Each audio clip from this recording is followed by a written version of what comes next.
Afghanistan government ने announce किया है 1400 किलोमीटर से लेकर 1500 किलोमीटर का रेलवे ट्रैक जो कि कनेक्ट करेगा मॉस्को रशिया को न्यू दिल्ली के साथ। ये नॉर्थ साउथ इकोनॉमिक कॉरिडोर है, ये ऊपर से शुरू होती है रूस से, ठीक है, और घूमते घूमते घूमते ईरान आती है और घूमते घूमते मुंबई जाती है। बिलावल भुट्टो जरदारी कल भारत रवाना होंगे। वजीर खारजा बिलावल भुट्टो कराची से बराह रास्त गोवा पहुंचेंगे। मेरा दिल बड़ा रोता है इस बात पे कि चाइना और इंडिया, आपने पड़ोसियों का जिक्र किया, चाइना और इंडिया ईरान से आज पेट्रोल खरीद रहा है, लेकिन पाकिस्तान ईरान से पेट्रोल नहीं खरीद सकता अमरीकी दबाव की वजह से। इंस्टेड हम पूरे पाकिस्तान में ईरान से पेट्रोल स्मगल करके डिस्ट्रीब्यूट कर देंगे। अभी बीच में क्लिप बड़ी वायरल हुई, इस्लामाबाद में पाकिस्तानी ऑक्युपाइड जम्मू कश्मीर के लोग आके कह रहे थे कि हम इस्लामाबाद वालों सुन लो, हम दिल्ली से अपनी सुरक्षा मांगेंगे, बोलेंगे करने के लिए, तो वो दिन मत आने दो। अरे भाई, इंडिया से आपने अगर लड़ना ही है तो इकोनॉमिक ग्राउंड्स पे जाके लड़ो, टेक्नोलॉजी के ग्राउंड्स पे जाके लड़ो। आप किन बातों में घुसे हुए हो भाई?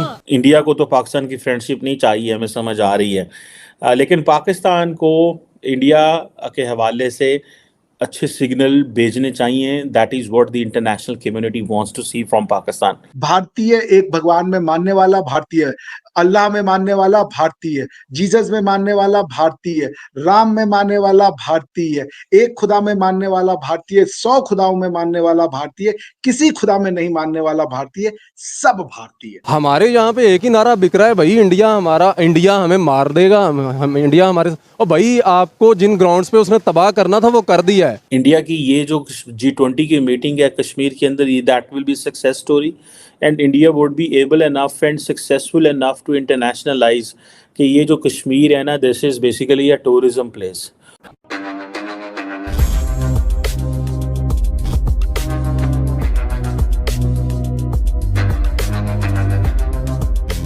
नमस्कार दोस्तों, रिसेंटली तालिबान की गवर्नमेंट ने एक बड़ा और काफ़ी इंटरेस्टिंग प्लान हम सबके सामने जारी किया है, जिसके तहत तालिबान ने एक रेलवे रूट अपने देश अफ़गानिस्तान में बनाने जा रहा है, जो भारत को रशिया के साथ कनेक्ट कर पाएगा।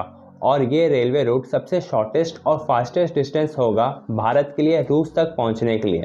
और दोस्तों, इस तरह का रेलवे रूट अफ़गानिस्तान ईरान में भारत द्वारा बनाए जा रहे चाबहार पोर्ट के लिए भी बना रहा है, ताकि ईरान के साथ साथ भारत के भी इस रूट के तहत तुरंत ट्रेड स्टार्ट हो पाए।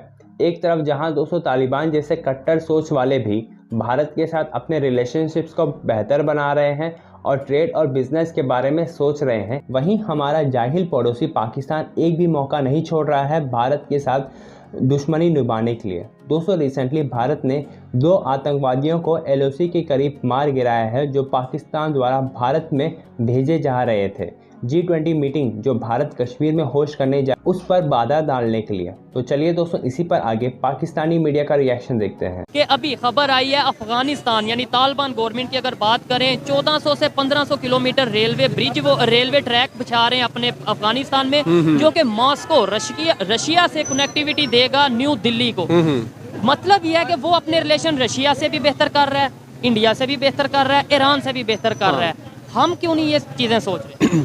यार, असल में जब आप देखें कि जब पाकिस्तान बना 1947 से लेके अब तक, हम हमेशा ही प्रो अमेरिकन रहे हैं, जो कि हम एक खलीज पार करके जाके हम अमेरिका से अपने तल्लुकात बेहतर बनाने की तरफ लगे रहे हैं हमेशा से। मैं आपकी बात को आगे बढ़ाऊंगा, लेकिन आपने कहा हम हमेशा से प्रो अमेरिका रहे हैं। नो डाउट हमारी गवर्नमेंट ऐसे रही है, लेकिन हमारे पॉलिटिशियंस तो हमें ये कहते रहे हैं जो पाकिस्तान में गलत हो रहा है अमेरिका करवा रहा है। मतलब खुद उनके कहने पे चल रहे हैं और हमें ये बताया जा रहा है कि अमेरिका हमारा दुश्मन। असल में ना, इंसान नफ्सियाती तौर पे इस तरह तख्लीक किया गया है, या इंसान की नफ्सियात ऐसी है कि इसको कोई ब्लेम करने के लिए ना कोई चीज़ चाहिए होती है। तो हमारे पास जब हमारी पॉलिसीज़ नाकस होती हैं या हमारा एजेंडा जो अपना होता है, जो गवर्नमेंट लेके चलने वाला जो एक फ़लसफ़ा होता है, ख़ासतौर पर फ़लसफ़ा भी नहीं कहना चाहिए, पाकिस्तान में तो कभी कोई नज़रियाती गवर्नमेंट आई ही नहीं है।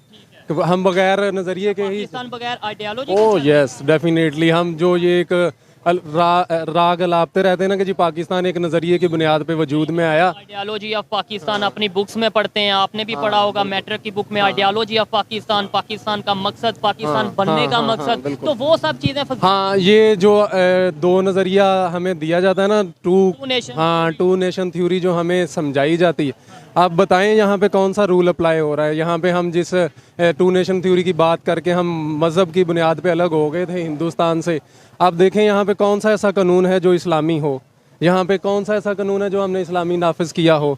यही बात जब हम अपनी गवर्नमेंट को करते हैं तो गुस्सा आता है, यही बात फिर अदारों को गुस्सा आता है कि आप ये सवाल ही क्यों कर रहे हैं। बिल्कुल, ये जो गवर्नमेंट आपकी होती है ना, ये बड़ी लिबरल सी अपने आप को रिप्रेजेंट कर रही है, या हाँ अपने आप को लिबरल मनवाने के लिए, इसलिए कि हम दूसरे लोगों के करीब आ सकें। लेकिन ऐसा कुछ नहीं है, हम हर किसी से कटे हुए हैं। हम अपने जैसे कुएं का मेंढक है ना, वही हिसाब है हमारा। हम कुएं के मेंढक हैं, हमें पता नहीं है कि इधर क्या हो रहा है उधर क्या हो रहा है। हमने उन लोगों के साथ कैसे चलना है और हमने अपने साथ वालों के साथ कैसे चलना है। यही टॉपिक का ये वीडियो को कवर करने का मेन मकसद ये है कि पाकिस्तान आइसोलेट होता जा रहा है, डिस्कनेक्ट होता जा रहा है तमाम इंटरनेशनल कंट्रीज के साथ। और जिन कंट्रीज को कभी हम पनाह देते थे या हमें बताया जाता कि हम तो ये छोटे कंट्री इन्हें तो बड़ी हेल्प करते हैं, वो कंट्री आज रशिया से रिलेशन बेहतर कर रहे हैं। इवन चाइना के साथ वो अपनी डील्स कर रहे हैं, इंडिया के साथ कर रहे हैं। उन्हें अक्ल आ सकती है, हमें क्यों नहीं? इस पे ना बड़ी मजे की बात है वो ये कि हम जियोपॉलिटिकल जो सिग्निफिकेंस होती है ना किसी भी कंट्री की, वो हम प्रॉक्सिमिटी पे, जैसे कि आपका करीब कितना कोई भी स्टेट आपके करीब तरीन कैसी है और उसके रिसोर्सेज कैसे हैं, ये जो जियोपॉलिटिकल सिग्निफिकेंस होती है ना प्रॉक्सिमिटी की, इस फलसफे को ना हमारी आज तक आवाम समझी, ना हमारी रियासत समझी। हम लोग आइसोलेशन की तरफ जा ही इसीलिए रहे हैं। हम अपने पास के जो लोग हैं जहाँ से, अब देखें अब हम क्रूड ऑयल ले रहे हैं हम रशिया से, अब हमें ये अकल आ रही कि हम क्रूड ऑयल जो है वो रशिया से लें ताकि हमें ज़रा सस्ता मिल जाए हैं। तो हम क्रूड, ईरान के साथ आपके पाइपलाइन बिछी हुई है, आप लोग वहाँ से ले नहीं रहे हो। क्यों नहीं ले रहे कि जी आपका अमेरिका नाराज हो जाएगा? मेरा दिल बड़ा रोता है इस बात पे कि चाइना और इंडिया, आपने पड़ोसियों का जिक्र किया, चाइना और इंडिया ईरान से आज पेट्रोल खरीद रहा है, लेकिन पाकिस्तान ईरान से पेट्रोल नहीं खरीद सकता अमरीकी दबाव की वजह से। इंस्टेड हम पूरे पाकिस्तान में ईरान से पेट्रोल स्मगल करके डिस्ट्रीब्यूट कर देंगे ताकि बहुत सारे लोगों की जेबें भरी जा सके।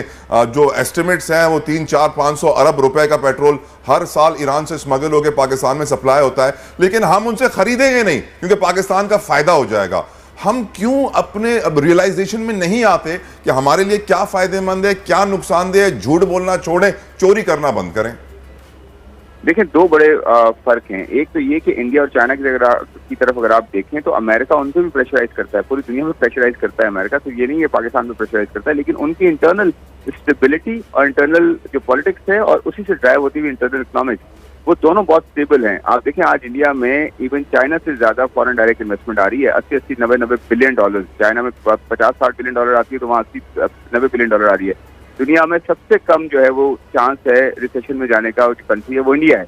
तो देखिए, हम तो बदकिस्मती कहेंगे अपने आप को कि हमारे पड़ोसी इतना अच्छा कर रहे हैं, और ऐसा नहीं हो सकता किसी मोहल्ले में पड़ोसी अच्छा काम कर रहे हैं और सिर्फ एक ऐसा जो है आपका अपना घर हो जो कि आप ठीक ना कर सके। तो लेकिन हमारे यहाँ इंटरनल प्रॉब्लम्स है ना, हम इंटरनली अपने आप को इंटरनल प्रॉब्लम्स बिल्कुल है, बिल्कुल आप ठीक कह रहे हैं। खुरम, मुझे ये बताएगा कि ये जो IMF प्रोग्राम है ये एक बड़ा मसला बना हुआ है, एक तलवार लटक रही है कि आगे इसको रीन्यू होना है।